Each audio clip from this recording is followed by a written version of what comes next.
Okey geng, sama projek Wira geran aku hari ni. So seperti yang korang nampak kan, Wira ni kan dia pakai bumper depan baru tau. Bumper belakang pun baru juga. Boot ni dia punya clear memang dah rosak dan tertanggal apa semua dah. Dan penutup minyak ni masih warna asal Wira ni. So kalau tengok sini memang campur aduk lah kan. Jadi hari ni aku dah hantar chat untuk bahagian yang aku mention tadi. Okey, aku tahu korang mesti ada soalan kan. Bang, kenapa tak chat semua terus? Jawapan nombor 1, tak sempat geng. Sebab aku nak bawa kereta ni ke Retro Havoc hujung bulan ni. Jadi better aku hantar chat mana yang boleh je dulu. Jawapan kedua, aku nak wrap kereta ni sebenarnya geng. Sebab warna yang aku nak tu wrap yang paling senang nak dapat geng.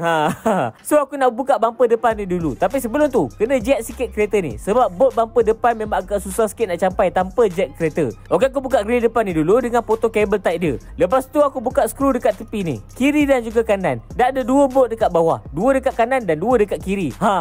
Yang ni yang susah sikit tu. Settle tu barulah boleh tarik je keluar bumper tu. Mantap. Lepas tu aku buka number plate depan ni. Dan akhirnya barulah boleh pasang cover telur ni geng.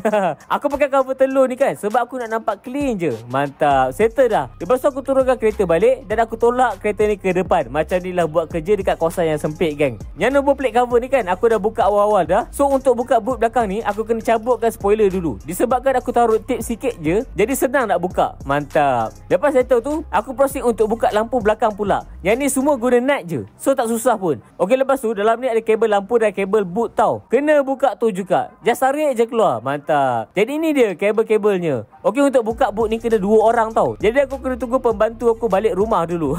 Sementara tu aku nak buka bumper belakang dulu. First kali aku keluarkan apa yang ada dekat dalam boot tu, pelapik getah dan juga papan boot yang besar ni. Settle tu alihkan kapet tepi ni sebab kita nak capai bolt and nut yang kita kena buka. Ada 2 bolt dan 1 nut di sebelah kiri dan sama juga untuk sebelah kanan. Mantap geng, sangat mudah. Lepas tu dekat bawah ada beberapa skru kena buka dan dekat fender tayar ni pun ada skru yang kena buka geng, kiri dan juga kanan. Lepas settle tu barulah boleh tarik keluar bumper dengan tenang.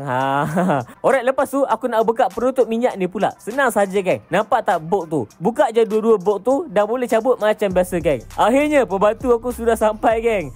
Barulah boleh cabut boot belakang ni. Mantap. So tak habis lagi geng. Dekat boot ni aku nak cabut lock dia supaya senang proses cat nanti. Confirm lebih kemas. So itu dia yang kena buka tadi. Jadi settle dah buka part-part yang aku nak cat geng. Semua ni aku nak cat warna silver macam dekat kereta tu. Kecuali kucing tu lah.